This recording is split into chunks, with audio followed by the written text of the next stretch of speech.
collaboration from Creepy Line Productions and Oddball magazine.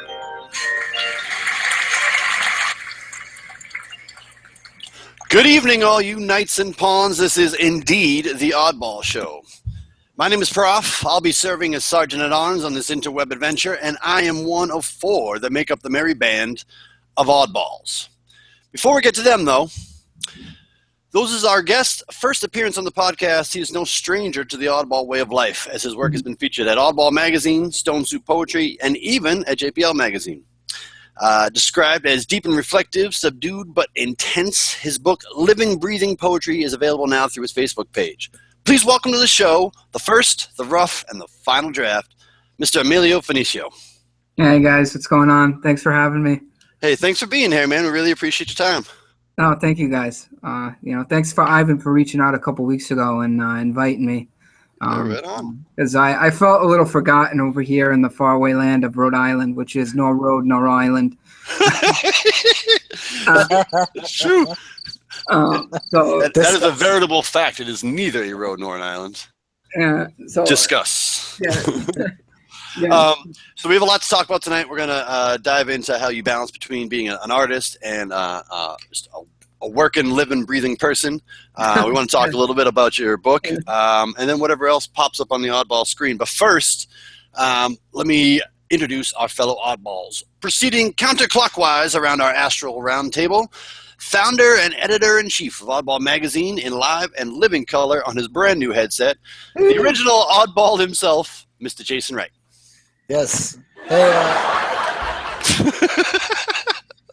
I forgot about the studio audience. I forgot.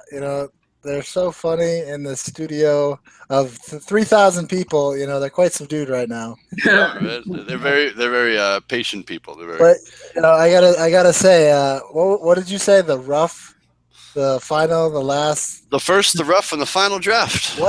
Where do you get these? You go on like that's from Living Breathing Poem. Idioms.com. Oh, that's from Living Breathing Poem. All right. Yeah. I like that. I think I'm glad to have Emilio on the program today, man. Good to see you again. Let's have a good conversation. What's going on, Jason? Hey, man. I really like your book a lot. I have it. I need to get a copy of yours. Yeah, sure. I can get a copy of yours. I really regret not being able to make it to the feature / release a little over a year ago. I guess it was. No. Oh yeah, at More Than Words. Yeah, no problem. There was also one at the Mike Amato Poetry Series. But yeah, I can get you a book, no problem. Maybe we'll just I'll send you one. That sounds great, man. I'd really appreciate it. Definitely, yeah. Big fan. Thank you. Yeah. Here in Spit. Oh, I'm sorry. No, I know you're doing work with people that have mental disabilities, and my younger brother has Asperger's and does deal with some other mental things. So it's always nice to have some type of network with that, because I follow you on Facebook here. I Facebook stalk. Oh, okay. Yeah, so I've been doing a lot with Nanny. From a month ago that you were looked like you were doing some cool stuff with that. Yeah, I did a bunch of speeches. Yeah, that's what I saw. I've been going to these universities, and I've been giving a little hour of Oddball to all these universities and stuff. Yeah, how has that been received? Like on the? It's pretty good, actually. Having I don't know. I'm a pretty funny guy to talk to for an hour, so. Yeah. This is true. and I read them some poems. I always read them this poem called New Chapters that I wrote that kind of details my first manic episode and stuff. And they really like it. And I also every time I'm with someone else who has their own interesting story, so it's really cool. It's great. It's called In Our Own Voice, and it's really cool. It's been awesome. But thanks for asking. Definitely, yeah, it's great. Oh, yeah, I just I saw it. I was really pumped to see it. Yeah, no, I mean, thanks for asking. Like, not a lot of people ask about that. Yeah, it's very cool. No, I mean, it's something that's more near to my heart maybe than somebody else that's family isn't afflicted. Well, yeah, yeah.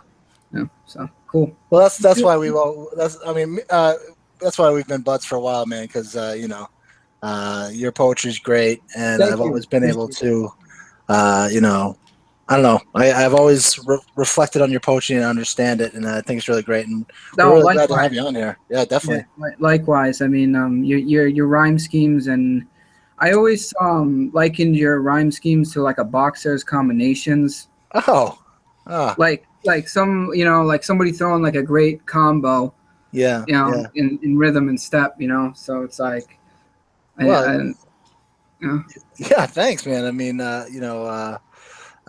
never, I actually guess I do kind of approach poetry like boxing, kind of. Yeah, it's your meter. It's your like, yeah, pop, pop, pop. Yeah, yeah. pick, like I don't know. So let's My- dive into that in 1 second. Let me jump back real quick. I got to bring our fellow oddballs into the conversation before we drive away. So here in spirit, but not in Nasness, he is the host of the Stone Soup Open Mic every Monday night in Cambridge, Mass. And his first event as Mass Poetry Rep live at the Dudley Cafe is tonight. Please give a "We miss you" to Mr. Chad Parento. We miss you. We missed you, Chad. We missed you very much, Chad. Hope you're having a good time at I think it's at Dudley Square tonight. Rocking it at Dudley Square. So Yeah. hope you're having a good one at Dudley's, man. Chatamus. Raximus. And that voice you just heard, my partner in lime and the creator of the Rap Flashback, your monthly dose of hip-hop history, the Jumpin' Gemini. Please welcome Scala. Oh, he did it to himself. What's up, everybody? How you doing out Welcome. there, Internet Nation? Ivan he did that to himself. I mean, I didn't do that. Yeah, I did. I did it to myself, man. I boo-horned myself. I'm gonna boo-horn you right now. So this is the Oddball Show, where our guests interview the panel, which I think is fantastic. But that said, we do want to welcome Emilio Phoenicio to the show. Emilio Phoenicio is he's a New England area poet with a subdued yet charismatic reading style. He paints effortlessly, vivid pictures with words without forcing the issue or going over the top. In short, Emilio gives each piece exactly what it needs, incorporating what I consider a less is more approach to his performance style. And in an age where many artists, poets, and musicians alike try to do too much with their time at the mic, Emilio's laid-back approach, again, in my humble opinion, is both refreshing and calming. He received his Master's of Divinity at Holy Cross Greek Orthodox School of Theology in 2015, and describes himself as a deeply spiritual person who loves to both laugh and make others laugh as well. His poetry, however, is deep and intense. In 2015, he released his first book, a collection of poems entitled Living, Breathing Poem, which we'll talk about a little bit today. Be sure to check it out. You'll find a link to be able to purchase that on the pertinent link section of this cast. We're confident that you'll find his writing style to be honest, creative, powerful, vivid, and introspective. Ambrosia for the mind, if you will. Emilio! What's going on, guys? Hey, man, it's great to have you on the program. Great, really great. is. I feel. I was talking to Ivan the other day, and it was like, I really miss going to Stone Soup, but being like almost an hour away. Even though I'm in Seekonk, it's a little closer, but it's not that I didn't want to go because I didn't like it anymore. It's just the effort there is harder to, you know what I mean? Like coming from where I'm going from all the way up to Cambridge and having to trek all the way back down to Cranston. It's like, Same thing with me, man. I mean, I live outside of Boston now, like 15 minutes outside of Boston, so it's very difficult to get up to there. But I mean, as for open mics go, or as for open mics with features, I mean, it's one of the best ones to go if you can get there. No, Definitely. and I a couple years ago, I went to a whole bunch of different open mics. Like I don't want to mention any places, just not because I don't know who's listening and who's going to get pissed off. But Hey, we like calling out names at the odd. Actually, no, I'm Poetry beef! the only one that likes calling out names. because I'm mad, like Take it to the mat. because I'm mad. No, but like Stone Soup had the most, laid back and kind of like, you got a little bit of everything, where like some other mics kind of had like certain ethos to them. And if you kind of weren't like in that sort of Circle. yeah, you kind of would always kind of find The yourself crowd. on the outs, but Yeah, and Yep, yeah. yep. I know exactly how that is. Yeah, Yeah, definitely. I don't need to mention any names and places and God knows what else. Have you found open mic outlet down there in Seekonk yet? No, I mean I'm in Rhode Island, and you know I like I said, there's some stuff where my scheduling kind of conflicts with when it's going on, and you know Rhode Island doesn't have as much going on. I think it's more of like a motivation, sort of. Okay, you have to make yourself known in a new place. Mm-hmm. You know, sort of kind of getting the courage back up, and because I always looked at myself when I was in Boston as a Rhode Islander that was in Boston, and then I come back here and it's like, you know, Yeah. You miss Yeah. the real world? well, yeah, I mean, it's just you're in that a great area, the Boston Cambridge area for the arts, no matter what, you know. And sort of, you know, Providence has their thing going on. I'm not trying to put down my own capital city, but it's just it's a little more college feel to it, you know. Well, I mean one of the things we wanted to talk about tonight, Emilio, was balancing work life, home life with art, with poetry, music, paintings, whatever it is that you do. And I know part of your story is you were in the greater Boston area for a long time, and now you're in Providence. I believe you indicated you're working 6 days a week, which is very admirable. And I'm sure that or I'm suspecting that with your poetry home base, having been Boston for as long as it was, the move to Providence complicated that even more. So you've started to touch on it. Do you want to expound on that a little bit? I mean, how are you managing to stay creative? Are you managing to stay creative? Is it, how challenging has it been? It has been very challenging because like the energy, you're at work, like say 9 hours a day. And then like, from when you get up in the morning, so that's a part of that day. So it's like a 9-10 hour thing. And I work in customer service, so I have to deal with people, I interact with people, coworkers and customers. Yeah, man, that's tough. And it takes that energy away from you. It saps it because sometimes you have to be creative on the spot and, trying to sell or diffuse a situation. So it may take, it might stress you out a little bit. And so when like coming out of work, it's like one of the best things. And I suggest anybody doing is try to find time to work out each week. So it helps it, but when it comes like nighttime and I kind of struggle, should I write right now? And there are moments where I feel like very inspired and I got to write this down, even when I'm at work, and I'll find a minute or two to do that. It's rough, man. It's rough. I don't want to steer the conversation too far, out of scope here. But I can empathize and relate to the customer service experience. I had done that for a long time in my professional career, and you're absolutely right. It does drain you. I mean, nobody calls or emails, or faxes a customer service center with good news. It's always, hey, something's wrong. You need to fix it right on the spot. Nobody can wait. And you're right. You do have to find creative ways to deal with, customer XYZ on the spot. And that can be, very draining, as you indicated. So, it's tough. It's very tough, man. I feel your pain. That's really, really hard. But go ahead. Charles Bukowski, thank you for sharing that. Charles Bukowski was talking about like the illusion of, writer's block or inspiration. He has this great poem. I forget how it goes. It's like, this guy thinks he's going to do well when he gets this space and that space. And it's just like he's kind of making all these excuses of why he shouldn't be writing, where the only cure to do it is to write constantly. So, shame on me kind of for knowing that and kind of just being a major procrastinator. But there was also a part of me that wanted to, because I was in the academia field for so long, wanted to get out of, academic thought and have some life experience and reflect on that. I don't know, Do you find that, when you are able to get creative and find that inspiration, whether it's on the spot, hey, I got to get this down now, or if you actually, work out a little bit, maybe it's your day off and you give yourself some time to produce art. Do you find that what you're producing is different now, being, not necessarily busier because you've got your masters, you've been busy the whole time, but being busy in that professional services environment versus when you were in school and doing something different.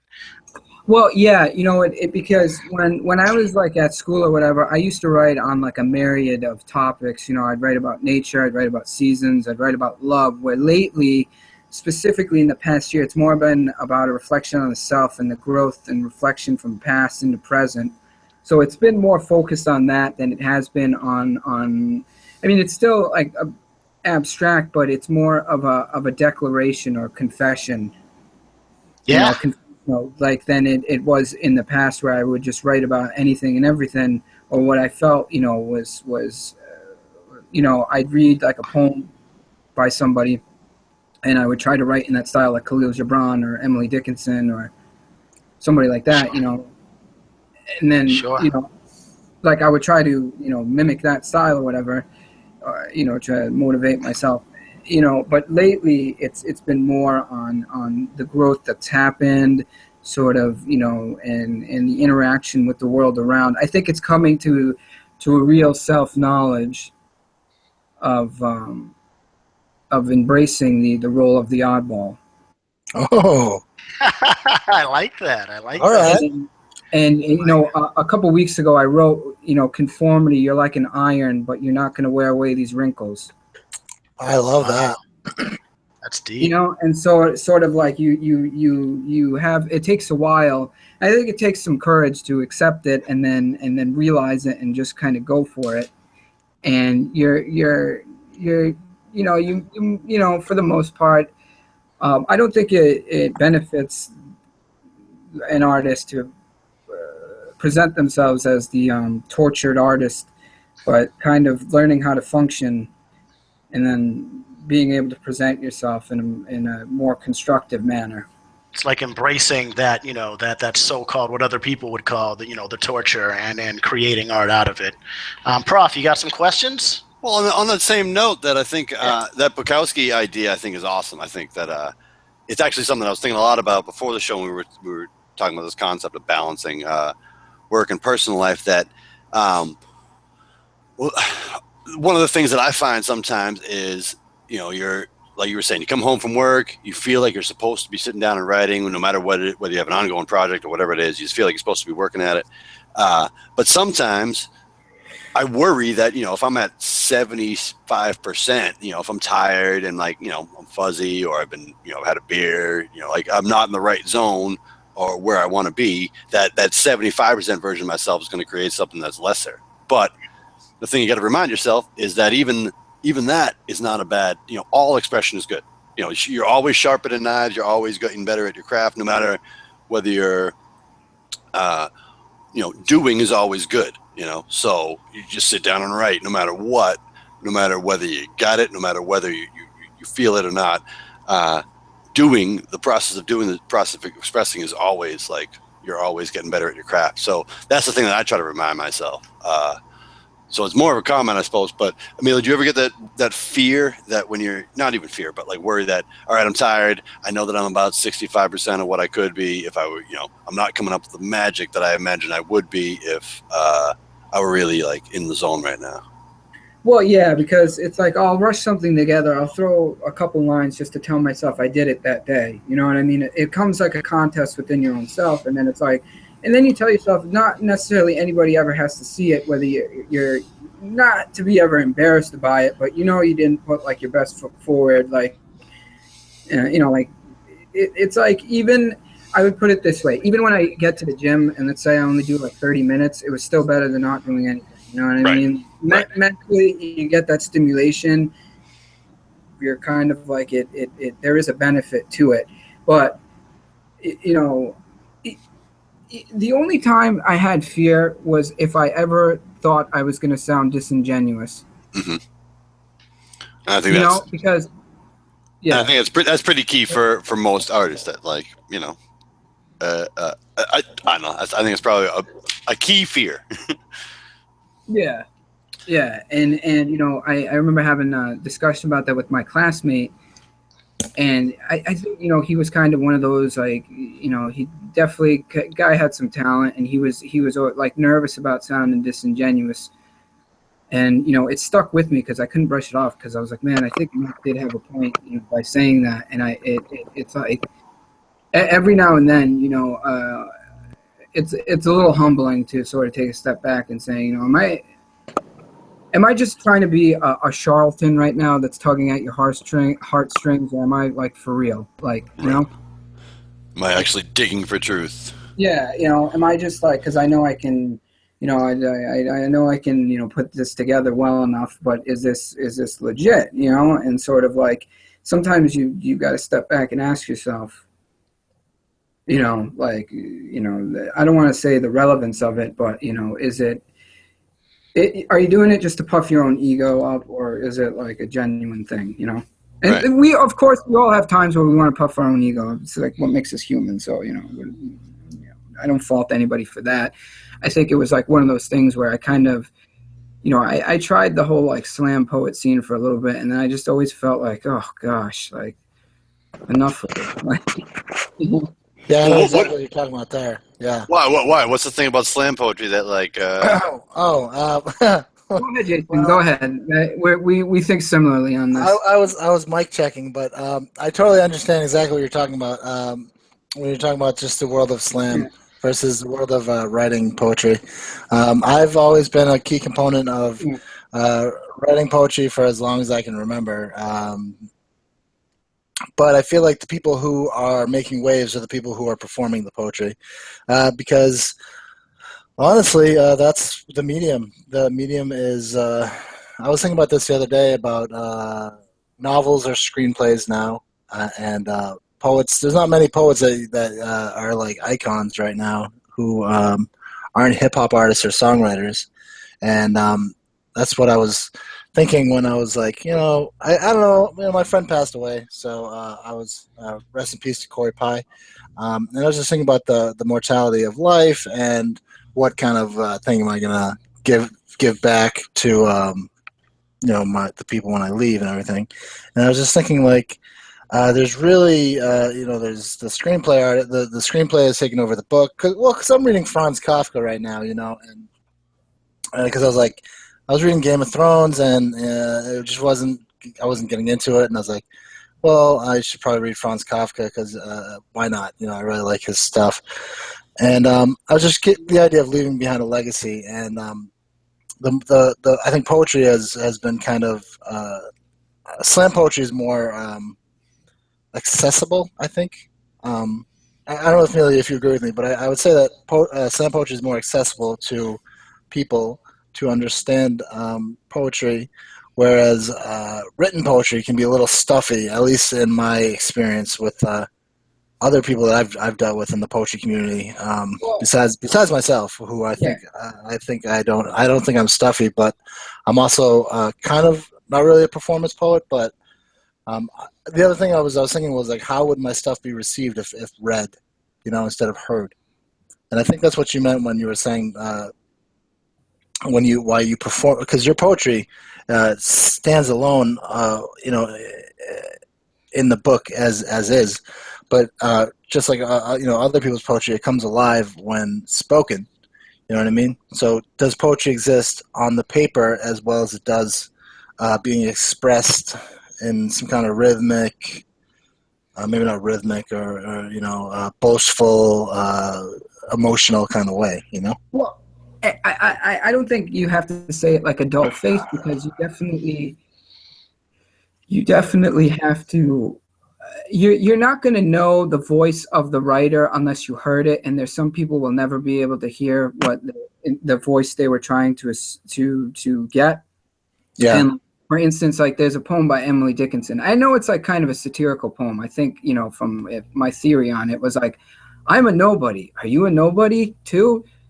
You know, like, don't tell. Like, you know what I mean? Like, she was almost like laughing at it. They'll advertise, you know, like it's almost like she was joking, but like you can almost. But if you think, go ahead, Emilio. Well, if you think about it, Emilio, Emily Dickinson wrote about 300 years ago, before you put a beat behind your music, or before you put like electric guitars or acoustic guitars or keyboards or whatever behind your vocals.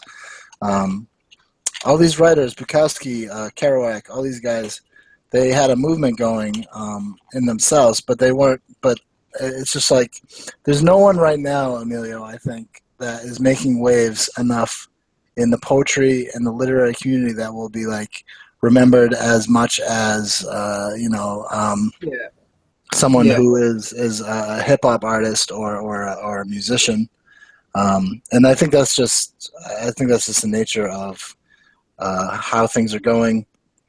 I think that is true, but I think that people should strive on, because I think well, be the change, be the change, I guess is what you can say. Yeah, like you can have work and feel fulfilled and inspire people, and it doesn't, like I would say like the last person that made huge waves was probably Bukowski, definitely. On an American scale, I can't talk about it internationally because I don't want to seem ignorant, but right. He kind of started this whole movement, and it was along the same time as like Hunter S. Thompson. So they kind of gonzo journalism and his were like really like in, and they influenced the culture since forth, and there's been others too probably, but go ahead. So much is in print now, so many indie presses, so it's like the reader is so inundated with so much more material now that it gets a bit intimidating.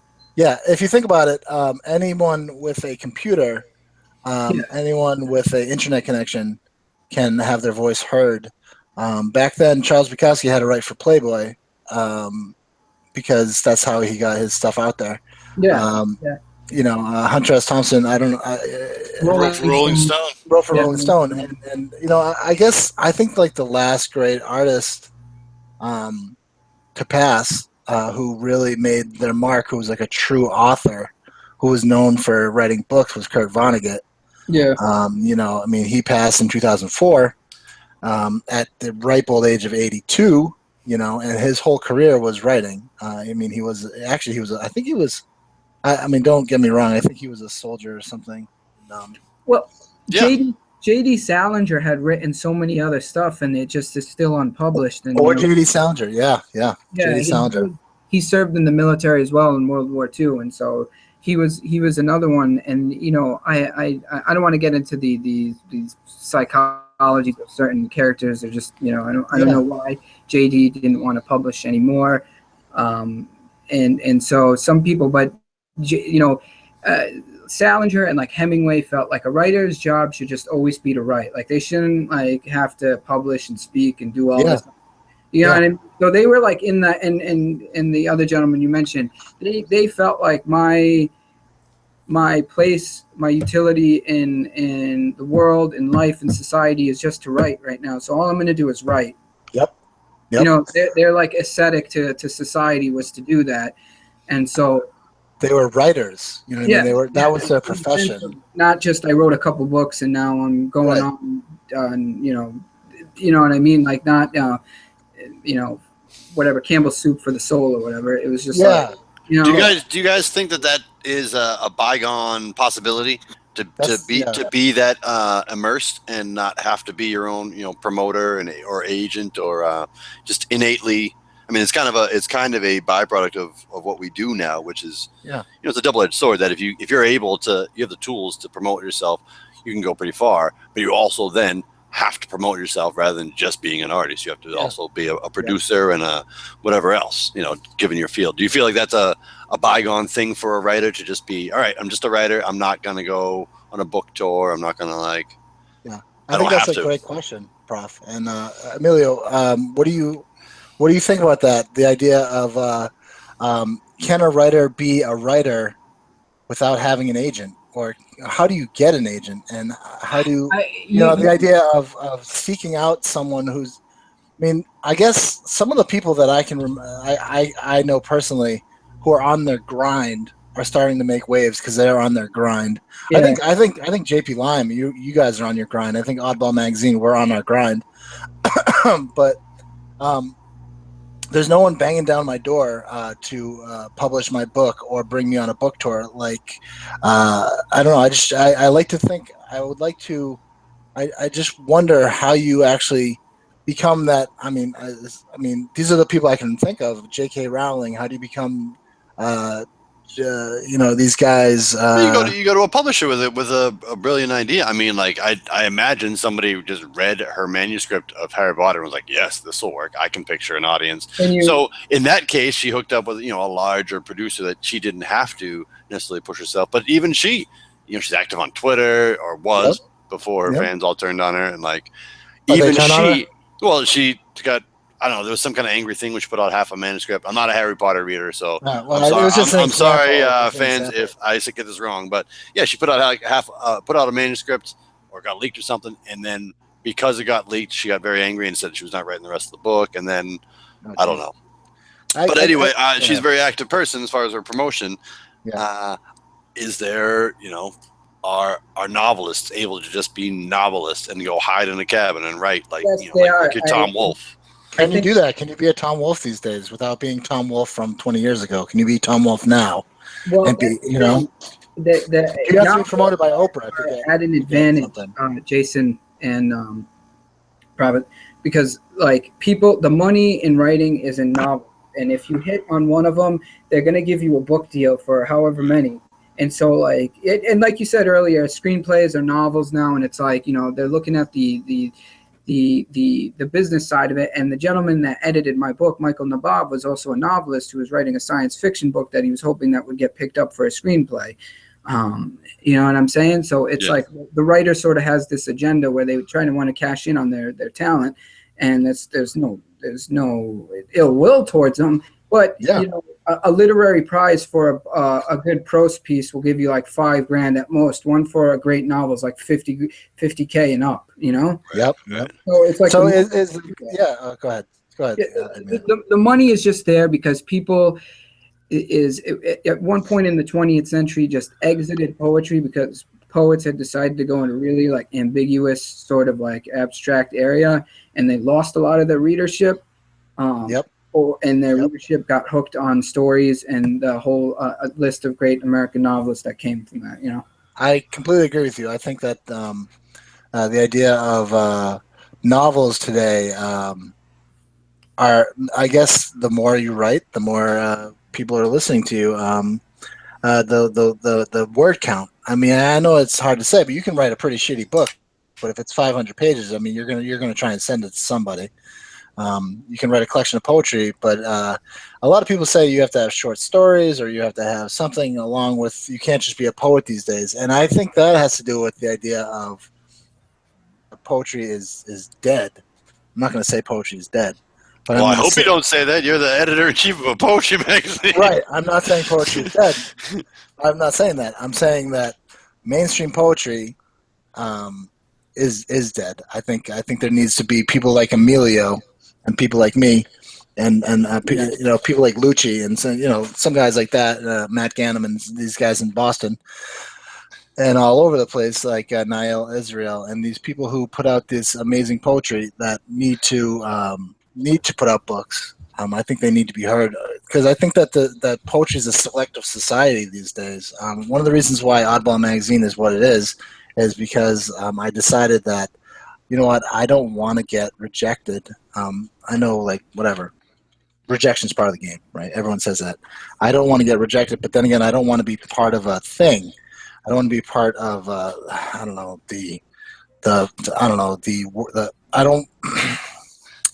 Do you understand what I'm saying? That there's definitely different. There's definitely different cliques, but not cliques. There's different classifications of poetry, whether it's academic or linguists or whatever. But then there's just shit that's broken down like hip hop that I just get.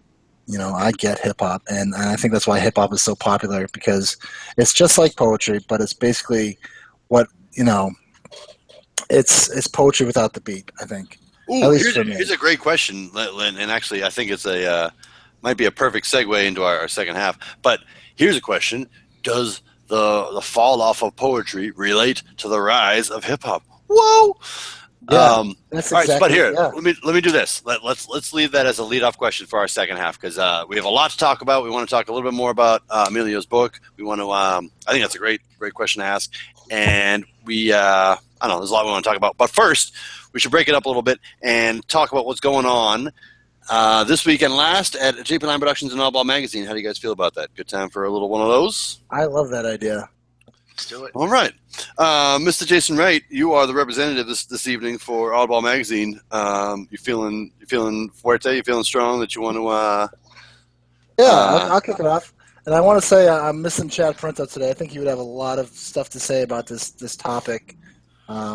He would definitely have a lot to say about the future of poetry, where it's going, and he does a lot of hard work for the magazine. And I kind of miss him today. So shout out to Chad Printo for. He's definitely on his mind. Yeah, definitely. Today, this week at Oddball Magazine, if you go right now to our website, oddballmagazine.com, you'll see the Emilio Phoenicio live broadcast. So you can click on that today, tomorrow, whenever. It's there on our website. Preferably today. You're probably already listening, so you're like, why would I click on this and start the broadcast over? But anyway, so today I wrote my Jagged Thought 144 called Villains. It's very short. It was just something that was on my mind.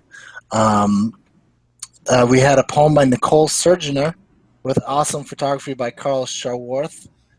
We had our usual odds by Bill Harvey, making the serious delirious. We had your Blockhead Customs article in our Twist of JP Lime, which is great. I read it. It's about this Blockhead Customs out of Atlantic City. Hopefully you guys get into that with your segment. Let me get into that. And then, we have Liza with the Underground Garden and her Room 238, The Champions. We have James Van Looy, which is All One Thing. And we also had some artwork by Richie Montgomery and a poem by Robert Joe Stout and also a poem by Jennifer L. Rodriguez. That was all this week with artwork by Bill Wallach. That was all this week at Oddball Magazine, where we have the dopest poetry on the planet. Come check us out. I believe it, dude. We have not yet put up our weekly Oddball, but those two by Stout and by Rodriguez, it's going to be one of those two. Those two were pretty dope.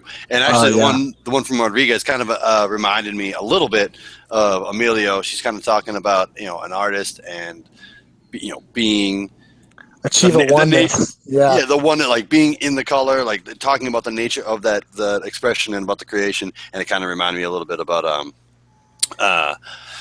Emilio's poem there. And also coupled with Richard Montgomery's art, who did the artwork for my book. If you look into his art, it's kind of like taking just a look into an artist's mind. Like it's not just it was pretty normal. Cool, man. It's not just normal art. It's really there's a lot of like Easter eggs in every single thing he does. It's like a combo of Escher and Dali a little bit. Like there's some yes, definitely like Escher and Dali. Yeah, definitely. That's Richard Kool-Aid acid art for me. So there's some cool stuff going on in Oddball Magazine. The Oddball Show is a joint production from Oddball Magazine and from JP Line Productions. JP Line Productions is a Boston-based hip-hop group and production company. Also, JPL Magazine is where you can find all different kinds of articles about TV and hip-hop and sports poetry and just a lot of different things with a crunchy hip-hop center. So this week, I got a piece going on. My nerdness leads me to watching shows like Agents of S.H.I.E.L.D. and I really like comic book movies, as we talked about a little bit before. Agents of S.H.I.E.L.D. has been back for 2 weeks, and they have Ghost Rider on, which is pretty cool. So I did a little piece about that. That was running last week and is running through this week because they are off for the vice presidential debate tonight. So yeah, go check that out if nerds and true believers alike. And then Scarlett has a couple things going on, so I'm going to hand it off to him. Wait, real quick. So sorry, I was just going to say, Prof, you're going to write about the Luke Cage and Luke Cage. Luke Cage is getting great reviews, by the way. If you've not watched the Netflix shows, I almost said The Defenders. Defenders is coming. But Daredevil and then Jessica Jones and then Luke Cage, they're all really awesome. Yep. So, and I also saw both. I know I'm a little bit behind the times, but I saw both Batman versus Superman, and that movie sucked. And I saw Suicide Squad, and it wasn't bad, but it was. You're right, it wasn't all it was. But it had a lot of problems, man. It could have been so good. That's the problem with the DC universe. And so come check some of that out at JBL Magazine, the DC Universe and the MCU, because there's a lot of problems in the DC Universe, and the MCU is doing some awesome things, including Doctor Strange this fall. All right, don't get me started. Oh, we got to have a whole podcast about you and comic books sometime. I'm just going to freak out for about 45 minutes. We'll talk about podcasts. I mean, you know what I'm talking about, comic books. Well, let's hand off to the Scholar real quick to talk about some good guys out of Jersey. Oh, yeah, good idea. Right. So Jason touched on it a little bit. Blockhead Customs out of Atlantic City, New Jersey. They showcase their artwork out of Stockton University, which is in the greater Atlantic City area. They've got a really, I described it as half despondent, half hopeful, always colorful style. A lot of their artwork just kind of has almost a depressive nature to it, but it's so vivid and so colorful that you just can't help but to feel uplifted sometimes, and you get this vibrant energy when you look at what they do. They're very, very, very much influenced by hip hop and hip hop culture. They've got canvas paintings on Biggie, Suge Knight, Tupac. One of my favorites is the Rick Ross one. There's a Rick Ross avatar out there that's very common. It's actually the avatar that Rick Ross uses on his gold chain. Blockhead invented that. They literally just lifted that from Blockhead's work, and wow. They didn't get any money for it, none of that. But it's just like they've been doing it for a while, or individually. The two gentlemen. Have been doing it for a while, and the one who drew the original Rick Ross, he had thrown that out there on the internet, and the next thing it's all over the place, as far as on Rick Ross's chain, et cetera, et cetera. They also have a movement called Love Will Get You Killed, where they do hats, T-shirts, even freaking sofas. I mean, they don't shy away from anything you request. They being Renee Ortiz and John Morris out of Blockhead Customs. John Morris was actually the guy who came up with the Rick Ross avatar there.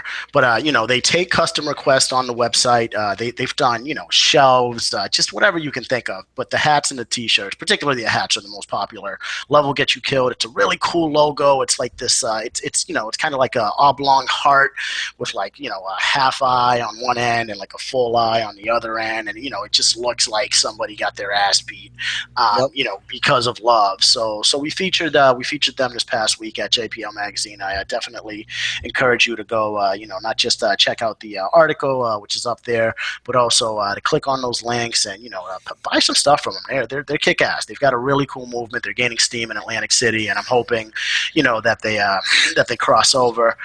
So that's going on over at JPL Magazine, and we've got some rap flashback activity going on as well. We'll be filming the next portion, or the next the webisode, I should say, of the rap flashback this weekend. So look out for that later this month.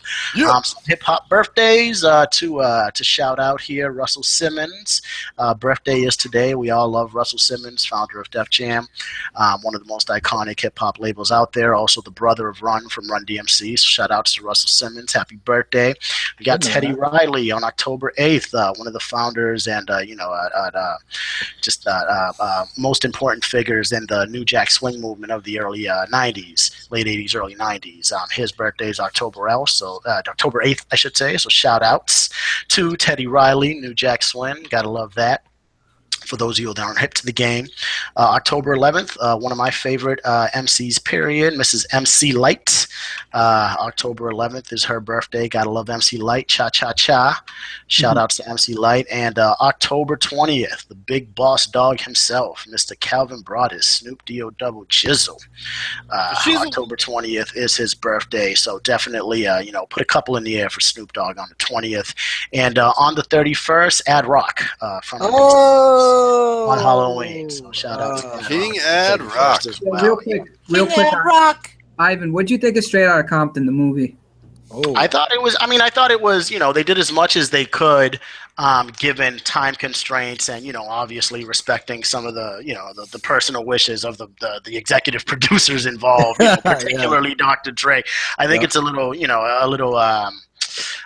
disingenuous to tell the story of Straight Outta Compton without involving like the Michelle and the I forget her name. Sunshine and Rainbows and some of that stuff. When it Dre.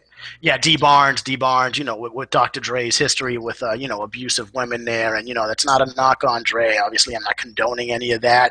But, it's just one of those things where they kind of painted him out to be like this cool, love-struck guy at some point who was all about the business and stuff. And, yeah, I get it. Obviously, his beat-making shone through and his relationship with Eazy-E shone through. But, that aside, I thought they did as much as they possibly could. I thought it was a little bit... like Tupac wasn't recording Hail Mary, Yeah, that's true. In that scene, how they didn't use Crossroads for the Eazy-E, montage when he was dying and stuff. How did they not even mention Bone? They mentioned Bone a little bit, but no, they did. It wasn't a big Eazy part had of the movie. a big relationship with Bone towards the end of his career. They should have probably mentioned. No. Bone was on Ruthless Records. Like Eazy signed Bone Thugs and Harmony. Yeah. So to not use their song for that montage when he was, passing away and stuff, I thought we did the Crossroads song, which is so fitting. I thought was a little bit weird. But all that aside, I thought it was dope. I enjoyed it. I was bobbing my head the whole time, and you know what I'm saying? I can't wait for, the Tupac biopic is coming out, and I know they're working, I'm pretty sure they're working on like a Death Row or Dog Pound one with like Snoop and the Dog Pound and stuff. So, the more hip-hop, biopics we get, the better. And the Compton soundtrack was fantastic as well. Yes, dope. Yeah. That might be a good segue into our second piece here. I know we're running up on the hour. What do you think, Prof? A few quick words on it: hip hop and the rise of poetry, or the downfall of hip hop, downfall of poetry, rise of hip hop. I don't see it. I think they're, I don't think those things are as interrelated as one might think on the surface. But it's certainly worth discussing for a little bit here. Well, you know what I would say, Ivan, is that that hip hop is the closest thing that I can relate to poetry. There were song lyrics and stuff, but that's more traditional stuff. When you say song lyrics are, they have meter and rhyme and a chorus and this and that, but hip hop has bars, Well, let me ask this then, in a more general way. So the beat poets are like one of the last ones that I think of. You mentioned Bukowski, but like the beat poet movement with Kerouac, and that was at a time right as pop music, right as rock and roll was starting to take off. Yes. You get the 50s into the 60s. That's the beat poets, right? Yep. So then right as they do, then you have mass music. What you didn't really have before. It was separated. It was very different. Like it was. You didn't have mass music. So when pop music comes along in the 60s, late 50s, early 60s, do you think maybe that, even if it's not just hip-hop, that it's earlier, is that what deprives some of the audience that would necessarily be going out and supporting poetry as a form? Or is that nothing to do with it? Yeah, those are kind of my thoughts. I think it's more. I don't think you pin it on hip hop necessarily. I think it's it's media. It's just people don't read as much these days, and it's just like media in general just started coming up in the last few decades, and now we're in this like hyper media age, and it's only going to get better or worse depending on your point of view. And faster. Exactly. It's just I'm the worst culprit. Like I tell everybody. I like to write. I like to make music. I can't stand reading. It's not my thing. I've read 4 books in the last 10 years, and they've all been sports books. I'm dead serious. Those are the only ones I check out for. I read poems. I like shorter pieces. I read articles. But you ask me to read an entire book, it's like it's not my thing. I'd rather write an entire book. Well, that's why I skipped out on Game of Thrones because first of all, there's the show Game of Thrones, so I can watch that if I want. And second of all, although I was really enjoying Game of Thrones, I was like, I don't want to go to Game of Thrones 1, and then there's like another book, and then another book, and so I think reading is it's good for the mind, but not necessarily for the masses at this point. Emilio, what are your thoughts on that? Like poetry and music. I mean, do you find that one inspires the other for you, or are they mutually exclusive? What do you think? I don't think they can be mutually exclusive because it depends on like the genre you like. Like, even with like kind of like cheesy like 80s or 90s pop, like if you're really digging it, you can kind of sort of like. I always kind of got into it. I always had a little bit more of a mainstream taste in my music. Yeah, what do you listen to? Well, obviously like 90s hip hop and rap, but a lot of 90s rock, like I'll listen to like the Chili Peppers, or I'll listen to like 80s Madonna, or like I'll listen to like Tupac, or I'm like all over the place in what I listen to, Gotcha. You know what I mean? But like the music that I found, which probably wasn't like American music, but like Lebanese folklore, sort of, it kind of builds off of like the era that was inspired by Khalil Gibran. So, for me that can understand it, or I try to understand it. It's sort of it's a bit deeper and a bit more poetic in my opinion. That's not as that sort of like it's not found, I guess, in like American music, I guess, when Gotcha. something is like for so many centuries just passed down verbally, and it's almost like rhyme, like it's rhyming. I don't want to call it rapping, but it's like you're in tone rhyming, and so like I always found it very inspirational, and maybe because I'm like ethnically I'm Lebanese, it always drew me closer to my heritage. And I also think also being like an old soul, like you kind of relate to these themes a bit more, and things find a little bit more profound. What Gibran says is timeless. So what he says now, you can relate to. I mean, what Gibran said, I don't know however long ago, you can still relate to what he's saying. Yeah. Yeah. Was there any music, Emilio, that inspired or that has inspired you to write, and maybe write some of the stuff, some of the poems on living, breathing poetry, which we'd like to hear from, by the way, if you're ready for that. Definitely. No, for sure, because like one of Michael Jackson's like really underrated albums like was Please say Dangerous. Yeah, it was. Yes. And it's that's right. And he kind of ventures off to like not this just like kind of poppy, like, hey, it's like, he's got like Dirty Diana, he's got like, that song with Biggie on there, and it's more like his album is like sorrow filled. Right, so, right. You know what I mean? Like sometimes I think people are drawn away from. They say like great works of art come from a place of sorrow. They don't necessarily come from a place of happiness. So it's like. There's this song. It's like an orchestrative piece by Johannesburg or Fordlandia, and it was actually it plays in a Charlie Chaplin film. They play it for like 2 minutes, and then like it's like a 14-minute song, and it gets a little repetitive. But I wrote a poem like just based on that like music. Do you have that poem with you? Yeah, it's in the book Living Breathing Poem. Let me try and find it actually. Would it be cool if we played that music behind that? Yeah, go ahead. Yeah, I think if people had seen that Charlie Chaplin movie, because it's when he gives a speech about like to these soldiers, sort of, Johan Johansson? Fordlandia, the name of the song is. Is it Johan Johansson? Yeah, sorry, Johan Johansson. Well, no, it'd be kind of cool to play the music, but that will cause a competing microphone situation that won't actually work here on the Oddball show. So while that's cool, what the poem itself will actually be plenty, I think. Yeah. Yep, you're right. So what do you think, Emilio? Do you think you can read for us, or do you need a few minutes, or are you ready to roll here? Close out the show. Just a moment here. Sure, don't rush.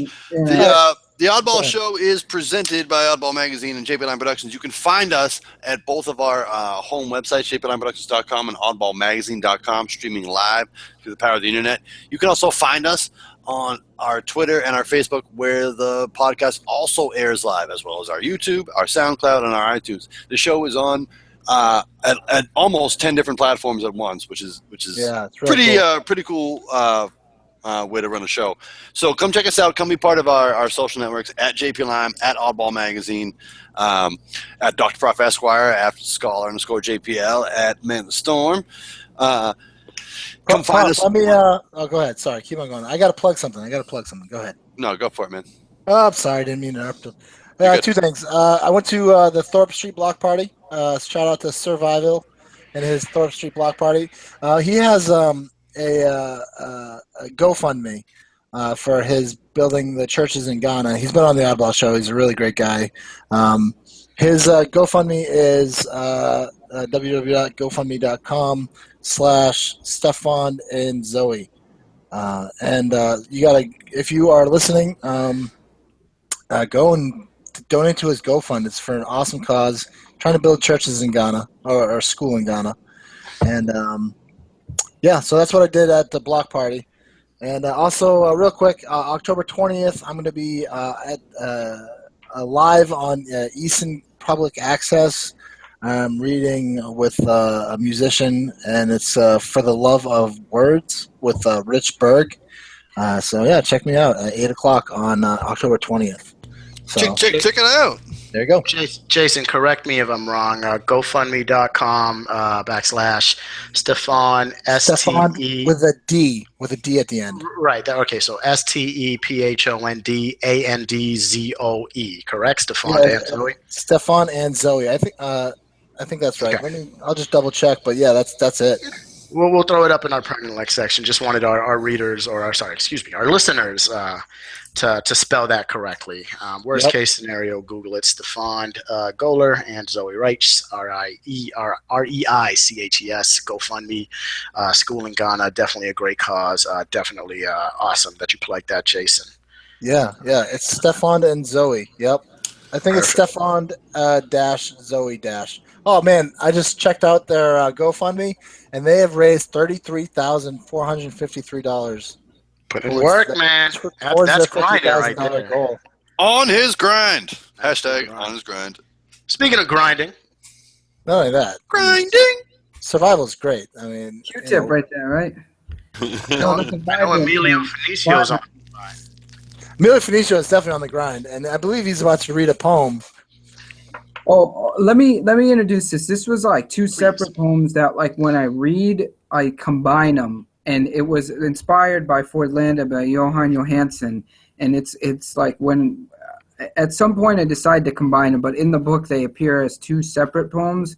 One is called They Shall Never, and the other one's called Freedom Rebellion. So I'm ready when you guys are ready. So I mean, yeah. There's no time like the present, Home Skillet. Go for it. Yeah. So I am not a fighter in the name of freedom, but rather for its cause. I'm sparked by rebellion against such a natural state. The offenders that persecute will answer for their charges. I'm a warrior in a branch of liberty's forces. I am an unmercenary, not motivated by the currency that perishes, but that which endures to eternity. My jet's engines are fueled by the tears of the marginalized. I declare and wage the war not with arms, but with the tongue, the most dreaded of two-edged swords. For the cost of producing a martyr out of me will spread the seed of courage, causing fertility of motivation, and giving birth to tenfold more powerful than I. There are those who have their hearts seared by malice and ignorance and cast shadows upon the defenseless, but I have had mine branded by hope, which is scorched by the willingness of love, and its message has been embedded deep within me. To stand up for my brethren of all different kin, who have been enslaved and oppressed by inhumanity and his woeful dispensation. whose silent lamentations go unheard due to the merriment of the downtrodden, whose joy can never be comprehended by their captors. To those who place their faith in the emancipation's triumphant rise and pray still for their abusers, I am your ally, your defender to my fading breath, that will have a smile borne upon my withering heart to see you inhabit all of creation, without fear of injustice. Long before heaven's inception, yes, it was pre-eternal, was I recruited for the purpose of your restoration. Only know if your cheek is redirected to strike those that harmed you, I will not bear it, for my propensity to battle to correct your wrongful attrition has but one limit. I will not tolerate a reaction of mutual mutilation, for such is a miscarriage of victory that spawns injustice, that breeds hate for the loss of all goodness and beauty.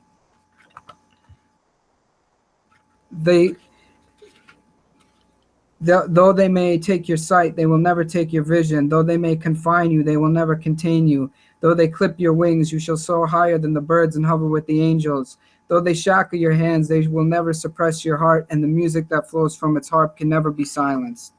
I lay my life down for you, and such charity, no matter from whom, should not be polluted. The day will come when you will inherit the earth. I may not be with you, but my spirit will be dancing nearby.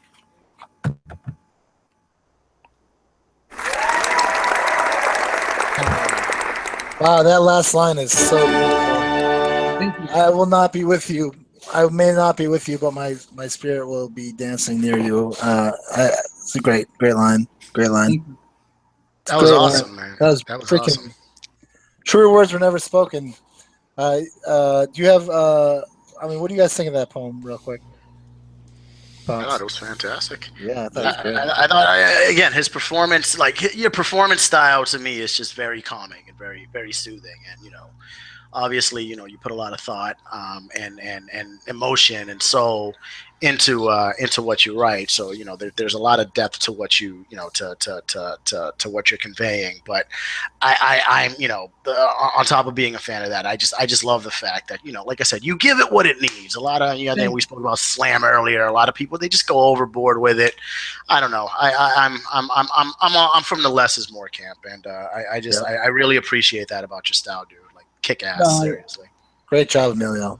For our listeners, what was the name of that? It was called Freedom Rebel. It's actually two poems, and I combine them in one usually when I read them. It's called They Shall Never and Freedom Rebel. They can be found in Living Breathing Poetry. And awesome. Where can our listeners find Living Breathing Poetry? That's all. That was actually featured on Oddball in Oddball magazine. Also, it was featured on Stone Soup, Living Breathing Poem, which inspired the book. The rest of the title, Living Breathing Poetry. So I think a lot of that book has a lot of self-declaration. Like, I always found, some people thought, like, they said, like, your writing seems like you're a motivational speaker. I always looked at it as like empowerment, for a way to empower. Yeah, I can see that. Well, you are also a preacher. Is that not correct? Well, not a preacher. I went to school and I got a master's of divinity. I'm not currently like an ordained minister, but there was that I do have that element to my writing, which is influenced by the Christian background, but not like overwhelmingly so. It definitely has shaped some of my perspective in there, and I think it kind of, tell you the truth, I think it helps connect. I think sort of like minorities kind of always, I think, appreciate my writing because of that. That's interesting. Certain minority groups, Hispanic or African American, can kind of like it has it touches something with them, about the struggle, huh? Yeah, I'm not that I'm trying to compare. I had a nice. Yeah, I think I know what you're trying to say. I mean, I just as in like a spirituality. I think. Yeah. I always found it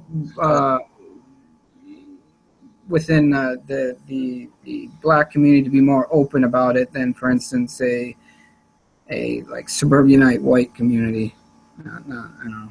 I think your poetry touches on is the idea of your poetry is unifying for the sake of I guess it's graceful. I guess the word I would use for your poetry is graceful. No, I think it has a lot of hope, and I can see why it would inspire not just one race or creed, but many people who would read it. Living, breathing poetry is seriously a book that you gotta check out for that main purpose. I think it's an incredible book. I don't think you're underselling your book. I just don't think you realize how great your book is. And I think that's the reason that. Go ahead.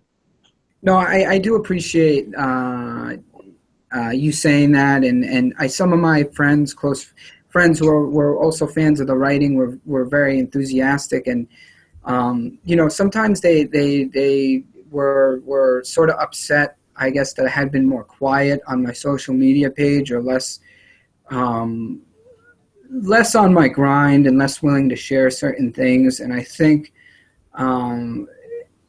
some people, like, it's always inspirational to meet somebody that's passionate about it. I think I just had to I came to a crossroad where I was like, well, you can either just continue writing and just keep doing that, or you have to try to promote your book like we were speaking about earlier, and just dedicate it to promoting that and not making it feel like it's a stepchild, which I think I've done a good job of making it feel that way, because I feel a little distance, because a lot of this stuff I wrote like over 2 years ago, and I haven't really looked at it much, and I forget that it could be really meaningful to somebody else, So, I don't know. Have you felt that way, Jason? I don't know. Like, about something, like, we discussed it one time, and we got like really enthusiastic. We got something we just write, and we kind of like gloss over something we had written in the past or something. Yeah. Yeah. I mean, I definitely understand exactly what you're trying to say, that you do gloss over. I mean, I've written thousands of poems, and I don't remember how powerful a poem is till it's spoken again. I think that's the idea of a collection of poetry like yours is you wrote them all at one time, but putting them together in one book is such a powerful statement to the world, So I can totally understand living, breathing, poetry as a book that is a collection of stories a collection of poems that you wrote at different times in your life, but put them together, it's like one just dynamite book of poetry. Yeah. No, thank you. Yeah. Because, and to that end, Living, Breathing Poetry will definitely have the link so that our listeners can check that out and purchase it on our pertinent link section of this cast. This has been a fantastic discussion. I mean, thank you, guys. And, yeah, we touched on the work-life art balance. We talked a little bit about the history of poetry. Is it dying? Past icons, no icons today. We spoke a little bit about hip hop and poetry, and we had a fantastic reading by Emilio. Emilio, we want to thank you for coming on the cast tonight. You've been one hell of a guest, and your words and your input, and definitely your performance is certainly appreciated. Do you have any closing thoughts for us? I really am very appreciative, because I don't get to discuss poetry on a daily basis as much. There's not people in my direct circle that are enthusiasts of it, so it definitely, I'm really grateful and appreciative of the 1 plus hour that we've had, because I don't get to do this as often. No promises, but because next Monday I do have off, I'll try to shoot up to Stone Soup. Hopefully I'll see some of you guys there. So thank you, guys. Awesome. Any closing thoughts, panel? This is go ahead, just. No, go ahead, Prof. No, just this has been a production of JP9 Productions and Oddball Magazine. Come check us out at oddballmagazine.com and jp9productions.com. Your world with a crunchy hip hop center. My name is Prof. Yep, my name is Jason Wright. Thank you for listening to our show. Thank you, Emilio, for being on the show. And if you can have one takeaway from this show, we're going to close off right now. But the takeaway is that poetry is not dead; it's living, breathing. Yeah, there you go. There you go. You know, it's inside of all these new poets, and to bring back a dying art form is as simple as writing a book like Living, Breathing Poet. So thank you, Emilio, for being on the show. Yeah. Huh? We should work on a project called Resurrection, and poetry's not dead, Definitely. We'll call it Resurrection. I love that idea. And we're going to close out we're going to just call it that. We're going to call this the Resurrection Podcast because it was the Poetry Resurrection Podcast because I think you really brought poetry back to life, Emilio. So we're gonna call it a night at the Oddball Show, and we will see you next week. Take care, guys. Peace and love, and we'll have a great night and be safe. Good night.